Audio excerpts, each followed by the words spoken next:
สวัสดีค่ะวันนี้หลุยนัดเพื่อนที่ช็อกโกแลตวิวเพื่อนคนนี้เป็นเพื่อนที่เจอกันที่ฮาร์บินนะคะซาชาก็รู้จักด้วยก็คือเรารู้จักพร้อมกันนั่นแหละแล้วก็ตั้งแต่กลับจากฮาร์บินเนี่ยก็ยังไม่มีโอกาสได้เจอกับเพื่อนคนนี้เลยวันนี้ก็มีโอกาสได้เจอกันก็เลยเอามาเจอกันสักหน่อยแล้วก็พามิชามาด้วยแล้วคือก่อนมาหลุยไม่ได้ดูอะไรมาก่อนเลยว่าช็อกโกแลตวิวมันจะมีการเดคอเรชันที่แบบโอ้โหคริสต์มาสอะไรขนาดนี้นะคะมันเฟสทีฟมากๆหลุยเคยมาช็อกโกแลตวิวตอนช่วงที่เรียนมหาลัยก็รู้สึกว่ามันก็เป็นร้านใหญ่ดีแล้วอาหารก็โอเคแล้วก็พอเพื่อนบอกเจอกันช็อกโกแลตวิวก็โอเคใกล้ๆบ้านไม่ได้คิดอะไรมากพอมาถึงแล้วก็แบบว้าวทำไมมันคริสต์มาสอะไรเยอะแยะขนาดนี้ก่อนที่จะเข้าไปข้างในนะคะก็ต้องซื้อทิเกตก่อนนะคะ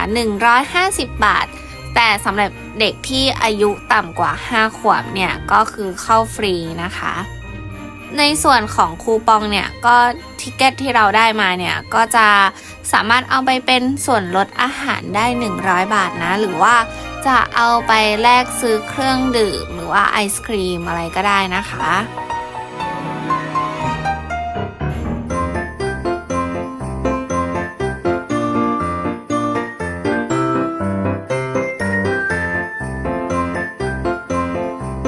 จริงๆวันที่นัดเจอเพื่อนเนี่ยมันเป็นวันลอยกระทงนะแต่ว่าเขาก็จัดคริสต์มาสกันแบบจัดเต็มมากแล้วมิชาก็คือตื่นตาตื่นใจกับมาสคอตมากๆตื่นตาตื่นใจกับการตกแต่งสถานที่อะไรแบบนี้มากๆนะมิชาก็คือเพิ่งเคยมาเจออะไรแบบนี้เป็นครั้งแรกเลยแล้วจะบอกว่าที่เนี่ยเปิดเพลงเอาใจ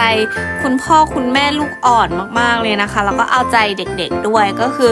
มันจะเป็นเพลงที่มีจังหวะที่เป็นจังหวะแบบ EDM อ่ะเด็กๆคือเป็นเพลงที่เด็กๆได้ยินแล้วจะต้องเต้นแน่นอนแล้วก็คุณพ่อคุณแม่ลูกอ่อนที่ไม่ได้ไปเที่ยวกลางคืนมาสัก2 ปีอะไรประมาณเนี้ยก็น่าจะถูกใจนะคะเพราะว่ามันก็จังหวะมันก็ได้มากเลยดูจากที่มิชาโยกอยู่ตลอดเวลาแล้วก็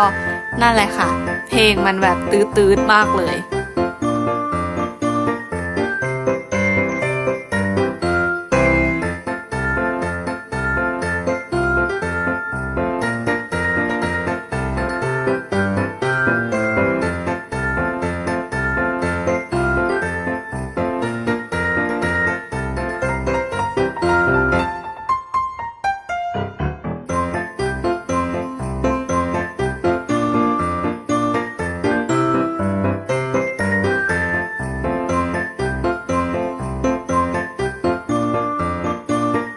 ระหว่างที่กินข้าวก็จะมีโชว์มาให้ดูเป็นรอบๆนะคะโชว์เขาก็น่ารักดีเด็กๆก็ชอบกัน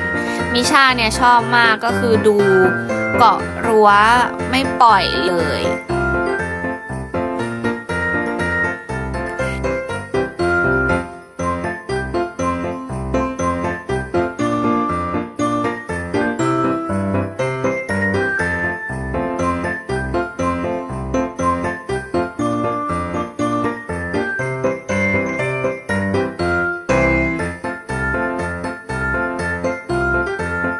และอันนี้หลุยเอาคูปองไปแลกไอติมมานะคะก็คือมิชาชอบกินไอติมมากชอบกินเหมือนมาเลยชอบกินเบเกอรี่ชอบกินขนมปังชอบกินเค้กไอติมอะไรอย่างนี้นะแล้วตอนนี้มิชาก็รู้แล้วนะคะว่าจะต้องกินไอติมยังไงให้ไม่เสียวฟันก็คือแลบลิ้นออกมารอเลยค่ะแล้วก็ให้มาเอาไอติมป้ายที่ลิ้นเอาซึ่งอันนี้ก็ไม่ได้ให้มิชากินเยอะนะเพราะว่ามันก็ค่อนข้างที่จะหวานเนาะ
นนี้พอ3 ทุ่มแล้วมิชาก็เริ่มงอแงแล้วนะคะคือโดยปกติแล้วเนี่ยมิชาเขาจะหลับประมาณ4 ทุ่มแต่ว่าวันนั้นก็อาจจะเพลียอากาศร้อนแล้วก็เริ่มงอแงแล้วด้วยก็เลยแบบว่าต้องพามิชาเดินไปเล่นอันนู้นอันนี้นะซึ่งก็ได้ผลอยู่มิชาก็ชอบเพราะว่าไม่ว่าจะไปมุมไหนๆมันก็ดูมีอะไรให้เด็กๆเล่นไปหมดเลย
พอซาชากินเบียร์กับเพื่อนๆเสร็จเรียบร้อยนะคะเราก็เดินกลับไปที่รถกันระหว่างทางก็เจอเจ้ากระต่ายด้วย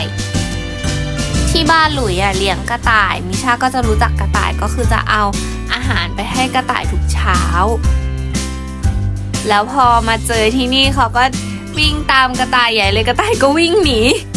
มิชาก็หาใหญ่เลยหายไปไหนโอเคตอนนี้ก็ถึงเวลาที่จะต้องร่ำลากันแล้วนะคะก็